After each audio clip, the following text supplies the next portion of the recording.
김명준의 뉴스파이터 오늘 함께 하실 분들을 소개해드리겠습니다. 이종근 시사평론가, 전혜연 시사평론가, 박성배 변호사, 방송인 이담 아나운서, 그리고 박주희 변호사 이렇게 5분과 함께 합니다. 어서 오십시오. 네.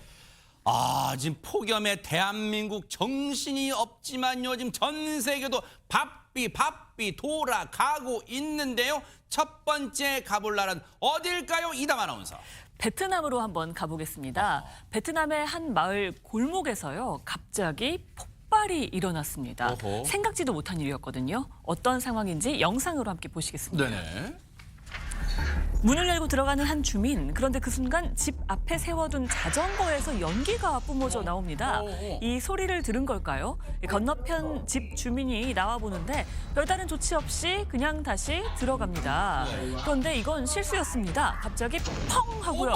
저렇게 자전거에서 폭발이 시작됐고요. 어머머. 터지는 횟수가 거듭될수록 불길은 더 위협적으로 치솟았습니다. 어머머머.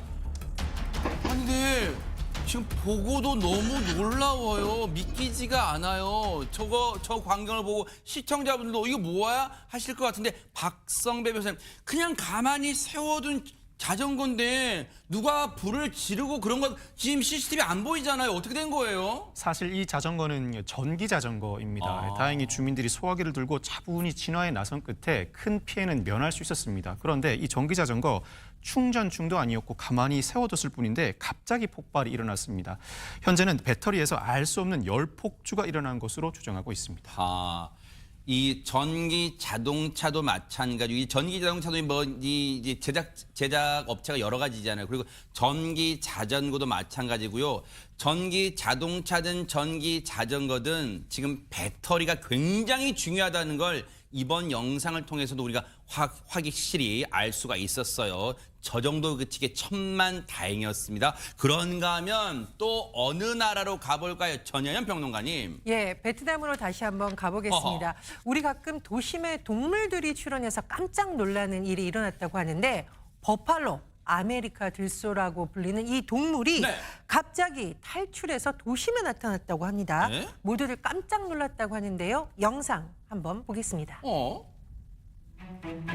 자, 오토바이를 향해서 버팔로가 돌진했는데 얼마나 세게 돌진했는지 오토바이 운전자도 넘어지고 버팔로도 넘어졌습니다. 그런데 이 버팔로가 금방 일어나더니 도망가려는 오토바이 운전자를 머리로 들이받으면서 어떡해요. 계속해서 어머머머. 공격해 갑니다. 어떻게. 아니 근데 이종근 평론가님, 정말 오토바이를 뿔로 들이받은 것도 너무 놀라운데 사람을 계속해서 겨냥해서 공격해서 달려들어요 지금. 네네, 계속 쫓아다녔다고 합니다. 당황한 이 오토바이 운전자 끝내 쓰러져서 중상을 입었어요. 어머나. 갈비뼈가 부러졌는데 알고 보니까 이 소는 인근 주민이 키우던 소인데 이 우리를 벗어나서 저렇게 길거리에 있다가 지나는 오토바이를 저렇게 직접적으로 공격을 한 겁니다. 깜짝 놀란 인근 그런 그 주민들이 달려가서 어떻게든 지금 뛰어보려고 떼내보려고 했는데 너무너무 무서웠다고 해요. 세상에. 일단은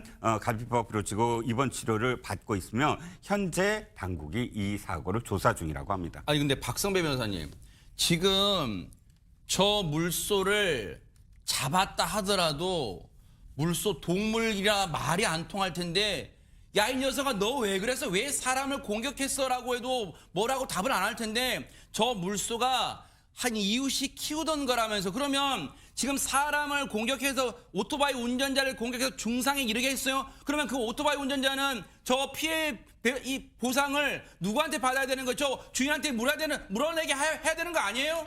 우리나라에서 이와 같은 일이 발생했다면 이 버팔로를 키우고 있던, 즉 관리하고 있던 주인이 모든 책임을 부담해야 합니다. 우리 민법은 불법 행위 유형 중에서 동물 점유자의 책임을 별도로 규정해 두고 있는데, 이 동물 점유자의 책임은 사실상 동물이 누군가에게 위해를 가해 손해를 발생시킨 경우에 업주, 즉 관리자의 면책을 거의 인정하지 않습니다. 손해가 발생했다면 모든 책임을 그 관리자가 부담해야 하고, 관리자가 주의 의무를 온전하게 다 했음에도 불구하고 이와 같은 일은 도저히 막을 수 없었다는 수준에 이르러야 면책되는데, 현실적으로는 면책 가능성을 원천적으로 봉쇄해 두고 있는 것입니다. 이 사고가 발생하게 되면 피해자는 자신이 입은 피해, 모든 피해를 이 버펄로 관리자에게 배상 책임을 물을 수 있습니다. 그래요. 아마 베트남도 크게 다르진 않을까라고 기대해요. 왜냐하면 저 물소를 기르던 사람이 관리 부실인 거잖아요. 저 우리를 뛰쳐나가게 놔둔 거잖아요. 그러니까 이건 반드시 물어내야 될 것 같아요. 이 세상에 불행 중 다행이라고 저만 하기 다행이에요. 생명을 잃을 수도 있었어요.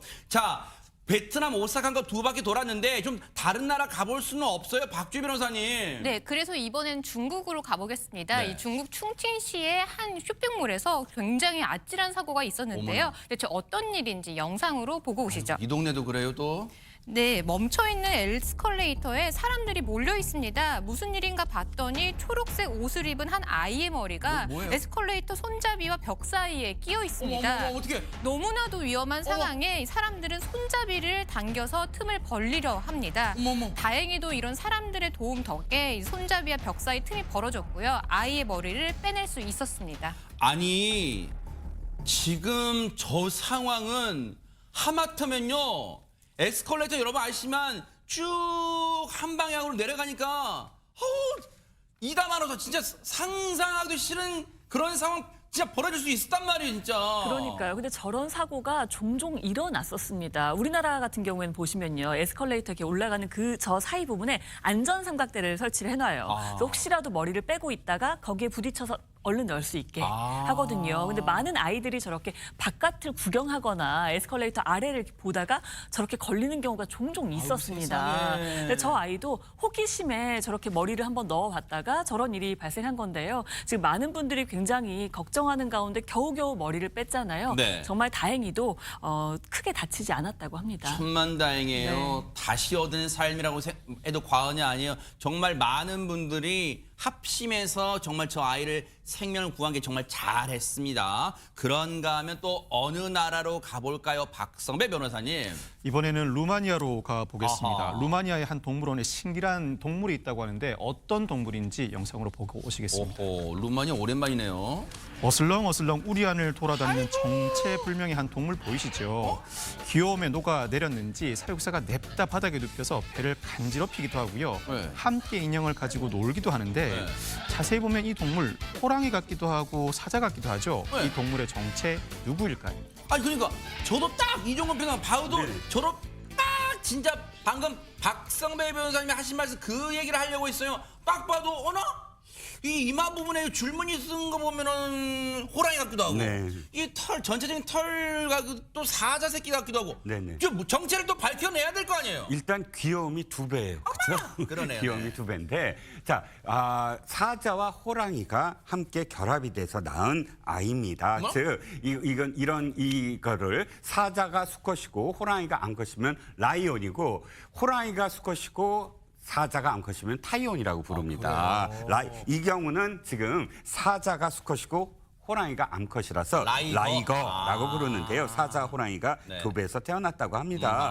2달 전에 체중 650g으로 태어났는데 함께 동배로 태어난 또 한 아이는 안타깝게도 순접다고 합니다. 아이고. 왜냐하면 사실 이종교배잖아요. 그러다 네. 보니까 많은 결함을 안고 태어난다고 합니다. 그래요? 그렇기 때문에 이 경우도 둘 중에 하나는 지금 사산이 되고 네. 한 아이만 지금 태어났는데 네. 체중이 650g으로 그래도 건강한 편이라고 하고요. 우리나라도 1989년에 라이거 3남매가 태어나서 더군다나 우리나라 그런 경우 있었어요? 인기가 굉장히 있었죠. 저도 기억을 합니다. 어허. 2000년 초반에는 총 10마리를 보유한다. 그러니까 한꺼번에 10마리가 난 건 아니고 우리가 계속 그렇게 라이거를 성공을 해서 10마리의 라이거를 보유한 적도 있는데 문제는 오래 살지 못해요. 또. 아이고. 지금 다 폐사됐다고 합니다. 그렇군요. 89년에 제가 태어난 지 3살밖에 안 돼서 기억을 못했나 봐요. 우리나라 이 삼남의 라이거가 있었군요. 어쨌든 오래오래 좀 살기를 기대를 해볼게요. 그런가 하면 이번 또 어느 나라로 가볼까요? 박주희 변호사님. 네, 이번엔 두바이로 한번 가보겠습니다. 그런데 두바이의 한 사업가가 돈을 많이 벌었는지 정말 고급 스포츠카 한 대를 구매했다라고 하는데요. 우리가 차를 왜 사죠? 너무 황당한 질문인가요? 아니, 차 타려고 뭐. 사실 운전하려고 네네. 타는데 근데 이 사업가는 도로에서 운전하려고 이 차량을 산 게 아니라고 했습니다. 대체 이 사업가가 왜 고급 스포츠카를 샀는지 한번 영상으로 보시죠. 허허, 네.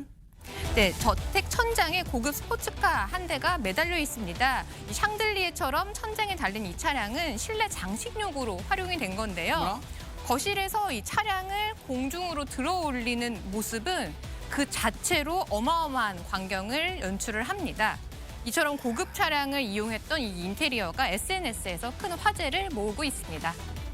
아니 근데 전현 평론가님, 저 차량을 저렇게 매다는 모습을 보니까 멋지다 막 이런 생각이 드는 게 아니라 참 돈 많다고 가지가지 하고 있다 이런 생각이 들어요 진짜. 글쎄요, 뭐 어떤 분들은 부러워할 수 있고 어떤 분들은 말씀하시는 것처럼 그렇게 반응이 나올 수도 있는데 누리꾼들 사이에서 이런 의견도 나온다고 합니다. 저거 위험하지 않나요? 특히 지진 나면 뚝 떨어지는 거 어머나, 아닌가? 그러네요. 네. 그런 생각이 들만하죠. 어쨌든 이 영상을 올린 사업가는 약간 이렇게 과시성 발언한 것으로 보이는데 이거 무려 50만 달러짜리 샹들리에입니다. 그러니까 장식품처럼 본인이 매달아놨다 이 얘기를 하는 건데 내가 직접 고안했다 이렇게 설명했다고 합니다. 그래요. 그런데 사실 저렇게 고가의 차를 정말 저렇게 인테리어만으로 매달 수 있을까? 의견이 좀 분분하다고 해요. 누리꾼 사이에서는 저 차가 진짜 차인가? 아니면 전시용으로 만든 모형인가? 아니면 가짜가 아니야? 이런 의견도 나온다고 합니다. 돈 많은 게 죄는 아닙니다만 글쎄요 돈을 저런 식으로 돈 많음을 저런 식으로 과시하는 게 과연 올바른지는 한번 또 생각해 볼 문제 같기도 해요. 저는 개인적으로 전혀 부럽지가 않습니다. 자, 지금 시각이 이제 6시 4분을 향해 가고 있습니다. 지금 여러분께서는 매일 오후 5시 50분에 방송되는 김명준의 뉴스파이터와 함께하고 계십니다.